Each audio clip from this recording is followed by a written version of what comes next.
Should a pop-up drink stand have an employee handbook? Yes, even a small seasonal pop-up drink stand should have an employee handbook because it protects the owner, sets clear expectations, and keeps things running smoothly even with just a few workers. Think of an employee handbook like a rule book for a game everyone is playing together. Without it, people make up their own rules, and that leads to confusion and hurt feelings. A good handbook explains things like when someone gets paid, what happens if they show up late, how to handle cash and tips, and what to do if a customer gets upset. Here is something most people do not think about: even a pop-up stand that only runs for a few weekends a year can be held responsible under labor laws just like a full-sized restaurant. So having these rules written down protects the owner if there's ever a dispute. It also helps new workers learn faster because they are not guessing what is expected of them. A simple 1 or 2 page handbook covering hours, dress code, hygiene rules, and safety steps is enough to start with.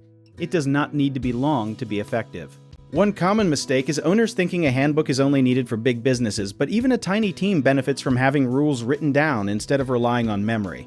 Another mistake is not updating the handbook once the season starts, so if something new comes up like a new drink recipe or a new safety rule, write it down right away so nothing gets forgotten. A third thing to watch for is not having workers sign that they read and understood the handbook, which can cause problems later, so always keep a signed copy for your records. If you enjoyed this, check out our online directories in the description below.